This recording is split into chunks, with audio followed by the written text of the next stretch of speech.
ಚಾಟ್ಲೆನ್ಸ್ ಚಾನಲ್ಗೆ ಸ್ವಾಗತ. ಬೇಸಿಕಲಿ ನಾಳೆ ಫ್ರೈಡೇ, ಸೊ ಬಟ್ ನಾನು ಯಾವುದೂ ಪೊಸಿಷನ್ಸ್ ತೊಗೊಳ್ಳಲ್ಲ, ಆ್ಯಕ್ಟಿವ್ ಆಗಿರೋಲ್ಲ ನಾಳೆ. ಬಿಕಾಸ್ ಸಂಡೇ ಬಜೆಟ್ ಸೆಷನ್ ಇದೆ. ಸೊ ಮಾರ್ಕೆಟ್ ತುಂಬ ವಾಲಟಿಲಿಟಿ ಆಗಿರುತ್ತೆ, ಅದಕ್ಕೋಸ್ಕರ ನಾನು ಯಾವುದೇ ಥರ ಪೊಸಿಷನ್ಸ್ ತೊಗೊಳ್ಳಲ್ಲ ನಾಳೆ. ಪ್ಲಸ್ ನಾನು ಆಲ್ರೆಡಿ ಎಕ್ಸಿಸ್ಟಿಂಗ್ ಏನು ಪೊಸಿಷನ್ಸ್ ಇದೆ ಜಸ್ಟ್ ಬ್ಯಾಲೆನ್ಸ್ ಮಾಡ್ತೀನಿ ಅಷ್ಟೇ. ಸೊ ಫಸ್ಟ್ ನಿಫ್ಟಿ ಚಾರ್ಟ್ ನೋಡೋಣ. ನಿಫ್ಟಿ ನಮ್ಗೆ ಇವತ್ತು ಕೂಡ ಒಂದು ಒಳ್ಳೆ ಬೇಸ್ ಫಾರ್ಮೇಷನ್ ಆಗ್ತಾಯಿದೆ. ಸೊ ನಾನು ಅಟ್ಲೀಸ್ಟ್ ಈ ಥರ ಒಂದು ಎಕ್ಸ್ಪೆಕ್ಟ್ ಮಾಡ್ತಾಯಿದ್ದೀನಿ. Within probably Sunday market open ಇರೋದ್ರಿಂದ ಸಂಡೇ ಆಗ್ಬೋದಿಲ್ಲ, ಮಂಡೇ ಆಗ್ಬೋದು. ಸೊ ನಾನು ಏನು ಲೆವೆಲ್ ಹೇಳಿದೆ ನಿಮಗೆ 25,500 ಕ್ರಾಸ್ ಆದರೆ ಪ್ರಾಬ್ಲಿ ಇನ್ನೂ ಅಗ್ರೆಸಿವ್ ಪೊಸಿಷನ್ಸ್ ತೊಗೊಬೋದು ನಾವು. ಅಲ್ಲಿವರೆಗೂ ನಾನು ಇದು ಬೇಸ್ ಫಾರ್ಮೇಷನ್ ಆಗೋಕ್ಕೆ ಸೊ ನಾನೇನು ಮಾಡೋಕ್ಕೆ ಹೋಗೋಲ್ಲ. ಸೊ ಬ್ಯಾಂಕ್ ನಿಫ್ಟಿ ಅಂದರೆ ತುಂಬ ಸ್ಟ್ರಾಂಗ್ ಆಗಿದೆ. ನಾನು ಆಲ್ರೆಡಿ ನಿಮ್ಗೆ ಹೇಳಿದ್ದೆ ಬ್ಯಾಂಕ್ ನಿಫ್ಟಿ ತುಂಬ ಸ್ಟ್ರಾಂಗ್ ಇದೆ ನಿಫ್ಟಿಗಿಂತ. ಇನ್ಫ್ಯಾಕ್ಟ್ ಬ್ಯಾಂಕ್ ನಿಫ್ಟಿಯಲ್ಲಿ ಬರೋ ಪ್ರೈವೇಟ್ ಬ್ಯಾಂಕ್ಸ್ ಆಗಿರ್ಬೋದು ಅಥವಾ PSU ಬ್ಯಾಂಕ್ಸ್ ಆಗಿರ್ಬೋದು, ಇದು ತುಂಬ ಸ್ಟ್ರಾಂಗ್ ಆಗಿದೆ.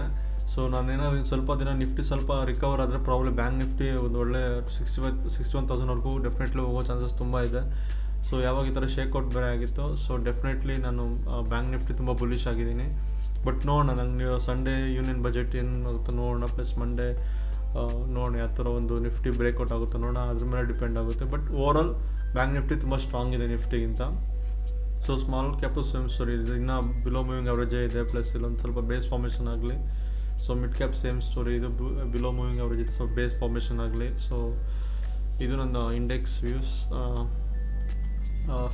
ಸೆಕ್ಟರ್ ವೈಸ್ ನೋಡೋದಾದರೆ ನಾನು ಅಟ್ ಪ್ರೆಸೆಂಟ್ ಬರೀ 3 ಸೆಕ್ಟರ್ ತುಂಬ ಫೋಕಸ್ ಆಗಿದೆ. ಒಂದು ಮೆಟಲ್ ಸೆಕ್ಟರ್ ಅಂತ ಹೇಳ್ಬೋದು. ಸೊ ನಾನು ನೋಡಿ ಹೇಳಿದೆ ಮೆಟಲ್ ಸೆಕ್ಟರ್ ತುಂಬ ಸ್ಟ್ರಾಂಗ್ ಆಗಿದೆ definitely.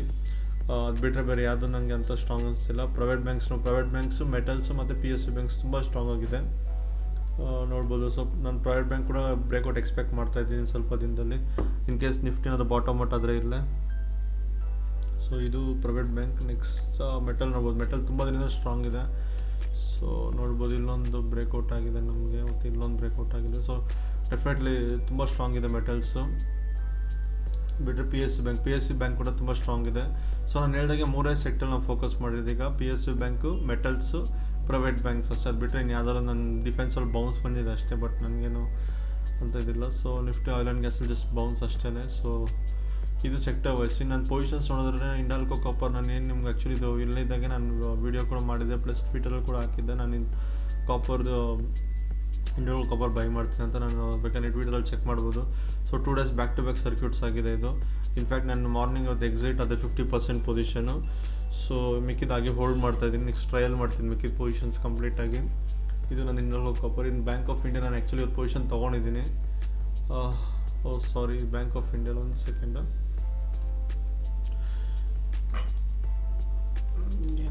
Just a moment, Bank of India ಅಲ್ಲ, just a moment. I think ನಾನು ಕನ್ಫ್ಯೂಸ್ ಆಯ್ತಿಲ್ಲ ಆ್ಯಡ್ ಮಾಡಬೇಕಾದ್ರೆ. Indian Bank actually. ಸೊ